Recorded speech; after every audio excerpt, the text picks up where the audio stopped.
Good morning, Paula. Here we are. It's the Plant Power Half Hour on Thursdays, and Facebook just keeps changing things. I working my way through it with this new configuration of Facebook and Zoom, but eventually we'll have a smooth start to this. But I'm so glad to see you. You look beautiful this morning. Thanks for joining me. Thank you. You too. Yeah, let's dive into some fun stuff today. Look Well, at folks, we're back. The Plant Power Half Hour. We got the book. Paul's got the oil. It all began in a garden. And what we're talking about are the essential oils from this book. The author here has done such a great job. Her name is Dawn Camp. I'm going to show this book one more time. She has done such a great job giving, a personal testimony, a story on how she's used these oils, maybe a little scripture on where it's referenced in the Bible, some basic uses of these essential oils, and then the recipes that she has are just wonderful. And every week it's such a joy to be able to dive into this. And Paula and I have been reading this 3 to 4 chapters at a time, and each week we come on here and we get to discuss it with you guys. This week we're talking about elemi, frankincense, patchouli, and myrrh. myrrh. Paula, do you want to kick us off with elemi? Let's get started with that one. Yeah, elemi is known as the poor man's frankincense. So we'll get into frankincense in a little bit, but really all of these oils today are paired together. If you figured out Young Living's color theme, check out these are all in the same color family again. All have that same really grounding, calming, relaxing, focusing vibe to them for sure. And they all have a little bit of a earthy, grounding scent too, right? The level of earthy grounding, yeah. From I don't mind elemi, frankincense, I'm good. Move into patchouli, myrrh. I'll say myrrh before patchouli. Patchouli, that was a rough one for me. Yeah, I love it yeah. on a man. I can't stand the smell of that all day long on my skin. That is for Yeah. sure. Yeah, we'll get into that one more, but let's start with Elemi. elemi. It's a extra vowels in that word, so a lot Yeah. to spell. This one is a little bit of a softer. It's not as earthy as the other one, so I find it a little bit sweeter than frankincense or myrrh, but it has some of the many same properties, but the price point is much lower because it's made from resin from a different type of tree in a different region. So that's why the cost can come down because it's not as rare of a tree. But it still Difficult to goes get to through. because yeah, to get frankincense, we're in the Middle East and in Yemen and places where we can't always get there to harvest that. Even Mhm. though they have it there, we may not have access to it. Where elemi grows in regions that are more accessible. Yeah, keep Yeah, going. Sorry. yeah, yeah, absolutely. And frankincense, it takes a years long process to develop the resin and then steam distill the resin. And we don't want to just strip the supplies. We want to make sure it's sustainable. So we don't want to eliminate all our sources. We want to be very careful and nourishing of how we're harvesting that. Um, but elemi has been used for skin salves and ointments and many, many skin and nourishing treatments. Um, have you added this into your beauty routine at all? I have only once with when I was out of frankincense, I tried it because I read that they were cousins and I thought, oh, how is it gonna, is it different? And you're right, you're right. It is softer and more of a sweeter scent to it. And I really like the scent of it. I just have tended to stay towards the frankincense. The science that I know about, the studies that I know about with frankincense, uh, are the reasons why I was using it. I was diagnosed with skin cancer at a really young age. And so I started using frankincense internally and externally to try to manage that condition because they said it was something I was going to have to deal with every single month, every single year of my life for the rest of my life. And I didn't want to. So I really have stayed true to frankincense and then frankincense carterie and then frankincense no, serrata, frankincense serrata. are two of them that we use. And then Young Living also has something called sacred frankincense, which is it has higher sesquiterpenes in it and it's even more powerful. And that's really, of all of these, sacred frankincense is probably the one that have had the most experience with and used the most. But they're all great. And oftentimes you'll find, there's another one that you'll find in Boswellia. I think it's the Boswellia serrata is the one that we find in supplements, when we're taking supplements. And it's I'll say the weakest of all of them. Carterie and the sacred frankincense are the two that are a little bit more potent. So looking at what type of frankincense you're using. And I know I'm kind of jumping ahead, but elemi is even first in line before all of those, a much milder, easy, simple place to start, and really no contraindications from what I've read about it. So if people want to just kind of test that family of plants, start with elemi. Yeah. And I love how Dawn really defines it in here, where she references on page 73. Everybody and every body is unique, and your body knows what to do with essential oils, even if you don't understand them. The important thing is to use them. A bottle that sits unopened in a box or on a shelf won't do you any good. God is an intelligent designer, and he created us and plants to work together. Don't squander his gifts. I love that. And yeah, absolutely. Every body is unique. And some days we lean more towards one oil or a different oil. Pay attention to that. Go for it and just utilize what you're drawn to.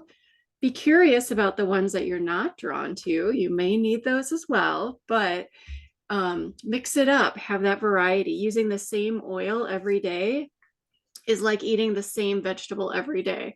You do need variety in your life. So mixing up the variety of oils that you use, frankincense, myrrh, elemi, patchouli, you can use them for similar reasons, but get different benefits or maybe added benefits through all of them. They're all great for skin. They're all great for calming.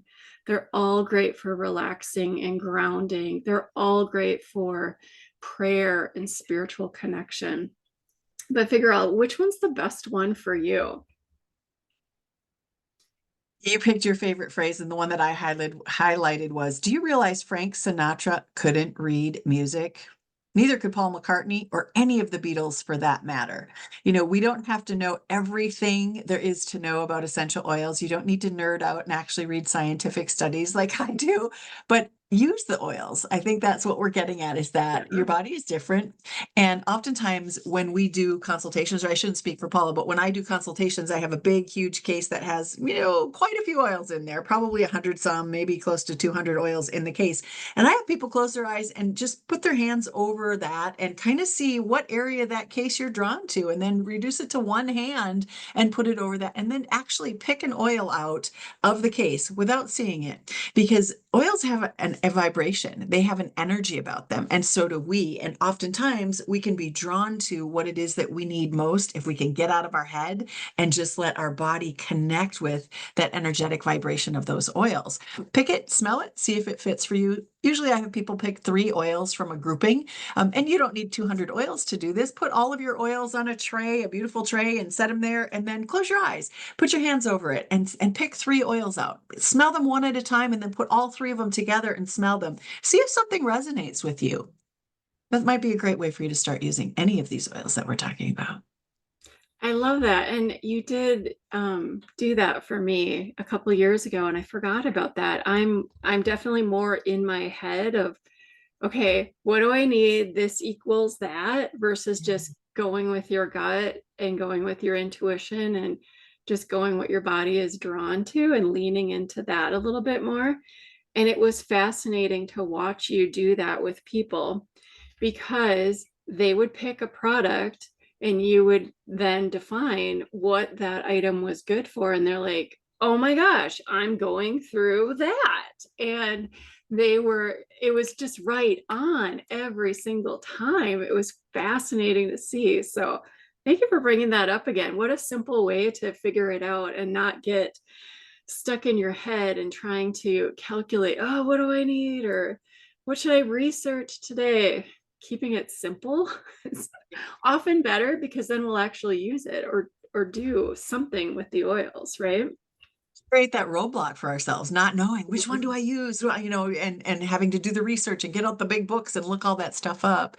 And with nature's remedies, with plant remedies, whether it's herbs or essential oils, there's an intuitive nature to it, and your body knows what it needs. Just like those dogs when they're out for a walk, if they have an upset stomach, they kind of know, or even wild animals, they have their go-to plants. If you study wild animals or ever watch them on any of the Animal Planet shows, how they may show them feeding and they'll feed in certain areas or feed on certain plants. So there's an intuitive nature to this stuff Mm-hmm. that we don't have to have all the answers, know all the specifics. It's fun to do the research after the fact.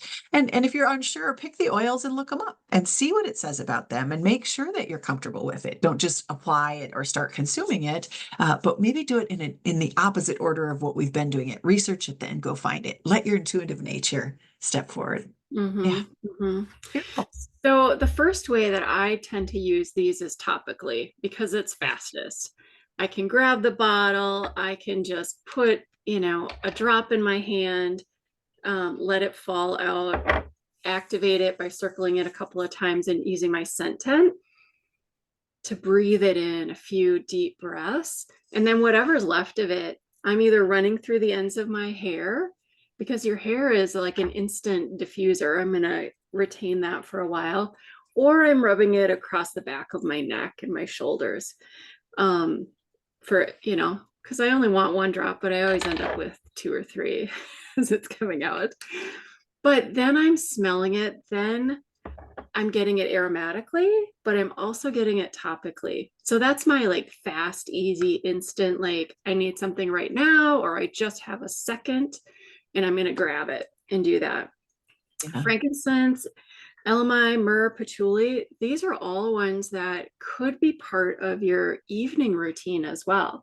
When you're putting on your night moisturizer, put your moisturizer in your hand, add a drop of the oil to it, and then put it on is a really easy way to add that to your body, and use it like that as well. Or put it with some other type of carrier oil, shea butter or coconut oil, and moisturize those rough heels and elbows and all the things that, we need to give a little bit of extra love and attention to. Those are I've been perfect. using a couple of different ones rather than those kinds of carrier oils. I've been using tamanu oil, macadamia nut oil, and noni seed oil. All have great anti-inflammatory, anti-tumoral. They have different interesting properties rather than just moisturizing. There's an added benefit to it, and it's the green. Is it tamanu? What is? No, it's not tamanu. What is it called? I don't have it near me. I have to look it up for you. Okay. Begins with a T. Is it tamanu oil? Yeah, and macadamia nut, but it's real green. Oh, and the other one I have is moringa oil. I bought moringa oil and I wanted to try that. Moringa is called the tree of life. It's the tree that cures everything that ails you, and frankincense has been referred to that, the oil to beat all other oils, from the big biblical perspective. So I've been using those, and you just use one little drop. It's kind of they're very intense. It's not like the other carrier oils, the grapeseed oil and the coconut oil. They're a little bit different because they're the plant seed oils. And that's been really fun to play around with. And I'm noticing that my skin it doesn't sit on my skin as much as just like sucks it right in. And Mm, as I'm aging and, at that menopausal age, I'm drier than I've ever been in my life. So it's like, how do I amp this up and get through all the layers of the dermis to how to make it go in there deeper? And so I've been playing around with some of these rose hip oil is another one that has been, it's great for your beauty routine. So adding your yeah. essential oils to those kinds of seed oils is also another way to use them. Mhm. Yeah, I have a dropper bottle of rosehip oil, and I just added my favorite nighttime essential oils right in that bottle. So I can just take a little dropper full out and pat it on my face in my evening routine. So yeah, super simple to use it that way. When we did our oils of scripture class, we also talked about using frankincense and myrrh for prayer time, starting your prayer, starting your scripture readings with that. And when I do that, that's when I love to just open the bottle and put a drop right at the crown of my head. I want to connect my thoughts to God. I want to connect with Him. And what better way to utilize these oils as we're soaking in scripture or affirmations for the day and focus on that. So it's not going to make my hair oily by putting an essential oil there. That's going to really soak into my scalp quickly and just evaporate through the air, because it's not like a carrier oil, a fatty oil. That's an easy one to use, but yeah, why not get the brain benefits of this? These are all great ones for calming as well as focus. And if my intention is to focus on scripture or prayer or my affirmations or my to-do list for the day, how perfect is that? Just get it started, just take a drop, focus on what you need to do, and then go do it. Maybe it should be called the just do it oil. Like, or as Mel Robbins says, the 5, 4, 3, 2, 1. yeah, the 5-second I did rule. look that Just oil, but do it's it. Tamanu. It's Tamanu oil. And you spell it Tamanu. Tamanu oil is the other one that I've been playing around with. So Fun. yeah, very fun. Experimenting. Yeah. Let's dive into patchouli. Man, everyone either loves it or hates it because it usually reminds us of hippies. Like, this was the hippie oil. This is Yep. what a lot of people wore, this oil or this chemical version of this as a perfume Or and deodorant. Yeah. or Yeah. deodorant. Yeah. So scent definitely is triggered with memory. So if that was something you were exposed to at that time, you smell that scent, you instantly think of the people in your life that wore that come to mind immediately. And you're either like, love it, or you're repelled by it. You're like, no, I'm not going there. I don't want that. Or I am a hippie. I oh, even have my hippie hat, but I'm not, this one, not my thing. yeah, It says here, musky and sultry smell. Now that sounds wonderful. They're deceiving you. It is used by the perfume industry a lot because it can be either used softly or it can be used intensely in different perfume blends. And when you mix it with other things, you get such a different composition for it. Patchouli is one that I've had in my bin for a while, and I wasn't using it until I listened to a great life coach and motivational speaker that really talked about taking care of yourself, self-care, calming yourself. When you can be calmed and centered and grounded and doing something for you each day, you show up better for everyone else in your life. So she talked about just dropping patchouli into her belly button as she lays down to sleep at night, or when she takes a bath, she literally fills her belly button with drops of patchouli. And she's like, yes, that's a lot of drops of patchouli. She's like, use your oils. Don't be living a small life. Fill your belly button with patchouli, cover it with a warm washcloth, and just calm and relax. And I thought that was the most bizarre thing. But she closed with saying, don't be living a small patchouli life. Live your big life. Do what you need to calm your body so you can show up and do that. And that really struck me. So of course I had to try it. I had to see what it was. And oh my gosh, powerful. Like really powerful. What did you feel? What did you notice? Like such a deep sense of calm and like, I don't have to figure everything out. This is all going to come together. I can just take care of me and calm me and nourish me. And then I went to bed that night and man, talk about waking up on the right side of the bed the next day. It was Wow. fabulous. So, I'm going to try that because I'm so in my head with everything that's going on, mm, taking care of my mom and moving my house and all of the things. I'm so in my head. I'm like not grounded at all. I forget where I put my yeah. phone. I have to wear my this thing to beat my phone, like make my phone ring because I have no idea where I last left it. And it's under a bag of clothes. It was in the refrigerator. It's all over the place. And so that groundedness is Mhm. that sounds very appealing. I'm going to do it. I'm doing it tonight. I'll let you Yeah. know how it goes tomorrow. Okay. All right. So in your belly button, you don't smell it nearly as much, but Yeah. there's a lot of nerves in your belly button that you absorb it into your body differently from your belly button than you do other areas of skin on your body. So it gets into that nervous system and supports your system so differently. So yeah, I'd be curious to see you try it. The other ones, if you don't like the smell of it, start putting it just on your feet before you go to bed. That's a great, it's far enough away from your nose. You don't smell it a lot. Your body will start to absorb it and circulate. You may start to sense it as it starts to circulate through your system. But if you need that calming and you're just not in love with this earthy grounding scent, start at the feet, start at the belly button, or just carry the bottle in your pocket until you get used to it.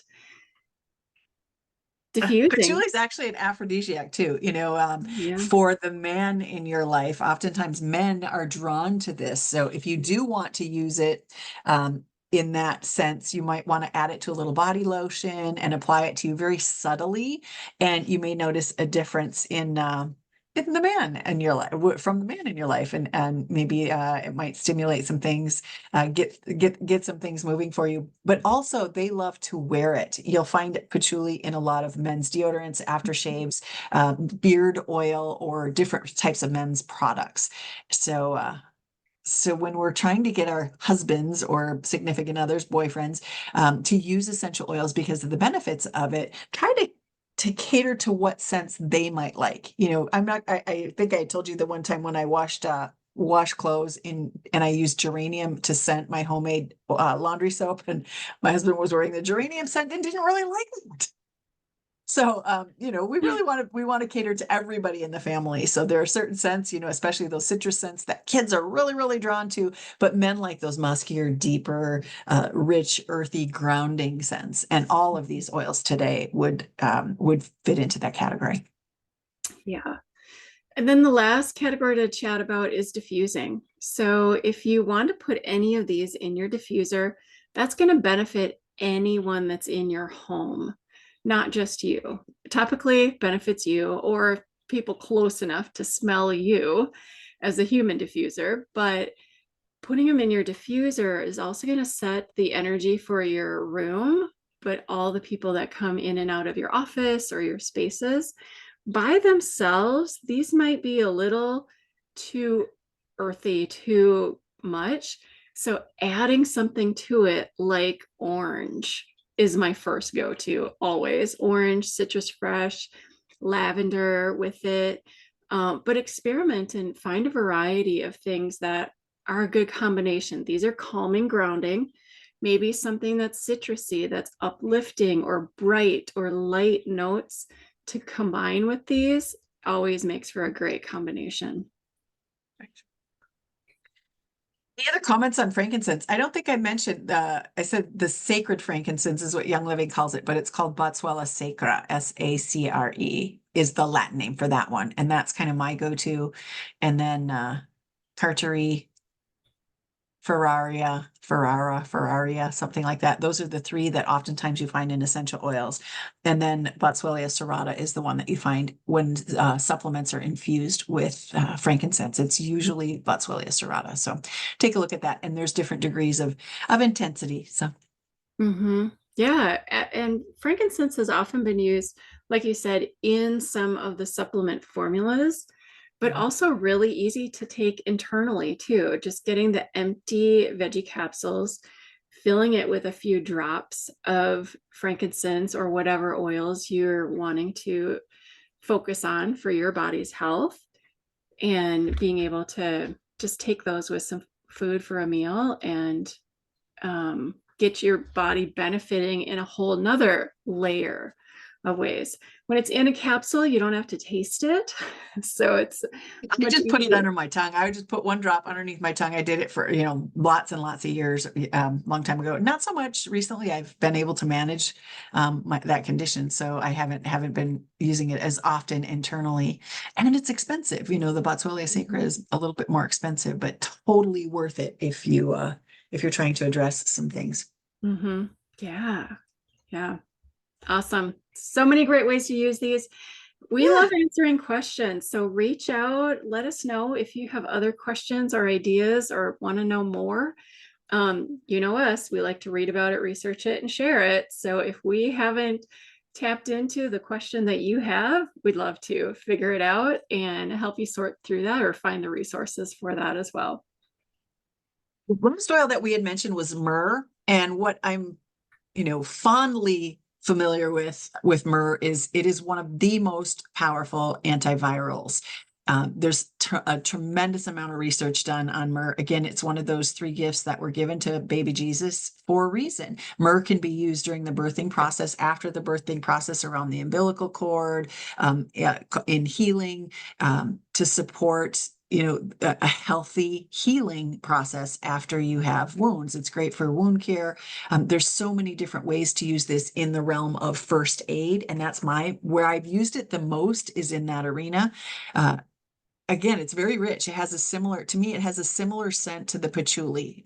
Not a similar depth and concentration and almost scent into odor. Like it's not appealing, I think is the way I should say that, but it's so effective. And I've used myrrh quite a bit. Yeah, a lot of Mhm. dental stuff too. I've used it in my mouth, which is a horrible taste.